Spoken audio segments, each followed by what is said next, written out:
It seems like everybody is defending Candace Owens and going after the Daily Wire and Ben Shapiro, including Joe Rogan, who is now questioning why Candace Owens was fired from the Daily Wire, and also going rogue on a lot of things in terms of the Middle East, which I'll show you here in 1 second. We actually have Anna Kasparian reacting to Joe Rogan, which I'll show you over here in 1 second. But first, let's check out this clip here of Joe Rogan questioning if Candace Owens was fired from the Daily Wire for sharing video of IDF killing unarmed civilians with drone. Let's check out this clip here from the Joe Rogan Experience. Like, even in the right, like, look what's going on with Candace Owens and Ben Shapiro. Dude. Like, what did she say? I want to know what she was fired for.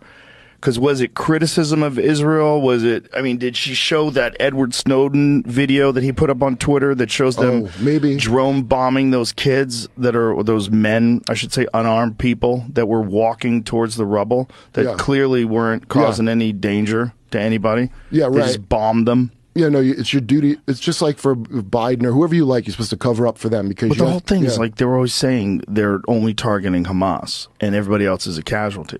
Well, if those guys are just unarmed civilians and they're walking alone, that's what they appear to be. Dresden. And you just blast them from the sky with robots. This is the tragedy of war. Yeah, this is insane. And no one knows what to think now because if you can't. No, we know what to think. At least a lot of us do, but we're not allowed to say it. You know, it's like if we say it, if we say what we're thinking, then we get the Candace Owens treatment. You know, if Joe Rogan really says what he was thinking on this, and I believe he knows the truth, he'd be deplatformed probably. You know, just like Candace Owens was, and Candace Owens, it's probably just starting for Candace Owens. If we're being honest, like the firing of Candace Owens from the Daily Wire is probably just the beginning of Candace Owens' punishment. Let's be real. Candace Owens is probably going to get debanked and no-fly listed and all this stuff. She's going to be banned from everything. Let's be real. That's going to happen very soon. All because a certain line of questioning. That's it. You know, it's crazy. Like, and she's never, in my opinion, she's never said anything hateful. And I don't agree with anyone who says anything hateful about a certain group of people just because they're part of a group of people. That's not a good thing to do. Candace Owens has never done that. And I think everybody understands what's going to happen to Candace Owens. Talk about that. If you can't say that's real, then you're saying that genocide is okay as long as we're doing it. And that is what we're saying. And if you're saying that from a perspective of someone who literally went through the Holocaust, or your people, your tribe went through the fucking Holocaust, and now you're willing to do it? I hope the irony's not lost on you. It's so nuts. It's so hard to imagine that someone where a culture, like a country was like officially founded in what, 47? 48. 48? Okay. Officially founded. So that's so recent. and you guys are willing to do what was done to you that led you to believe that you needed to start your own country? You're willing to do that at least on a small scale in Gaza. Like there's nothing left. If you see the videos, let's see some recent footage of Gaza.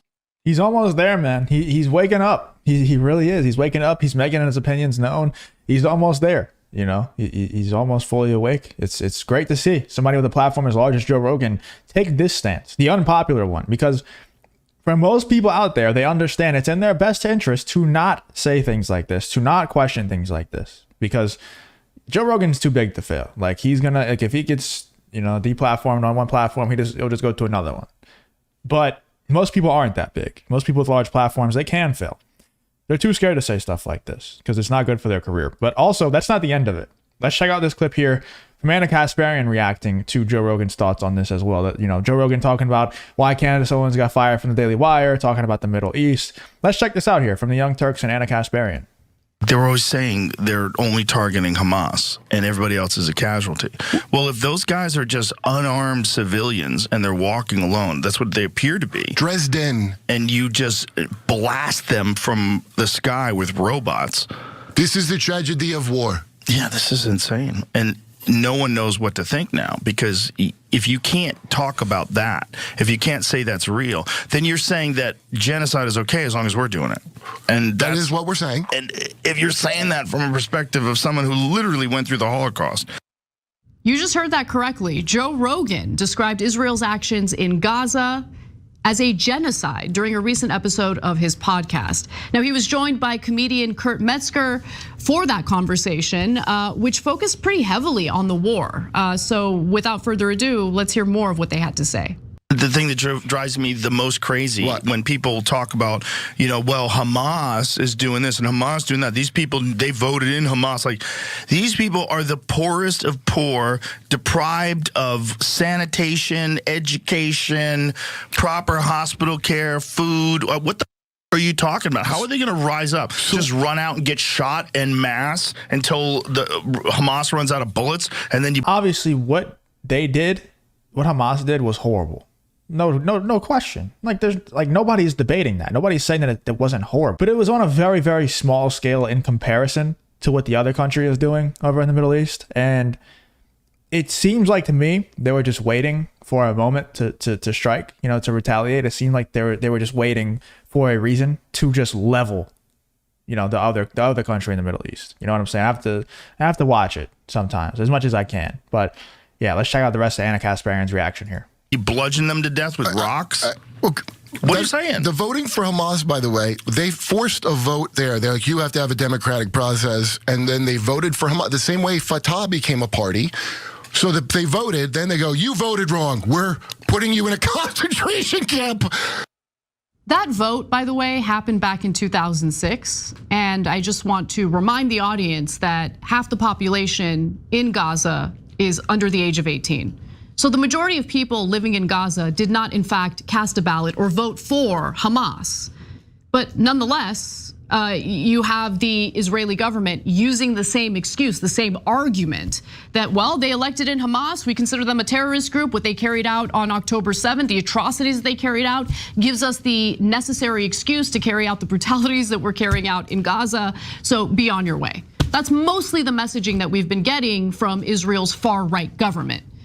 And I just feel like every excuse that they've given us. If you enjoy content like this, then make sure you hit that like button and subscribe to the channel. It really does help me out a ton. Let's get back to the video. Can easily be debunked. Hamas is using Palestinians as human shields, so we had no choice but to drop bombs on said civilians. Well, they've been using that excuse for forever. I mean, not just during this current war, but in previous wars that Israel has had in the Gaza Strip, in the West Bank. They always find some sort of excuse about how terrorists are using civilians as human shields.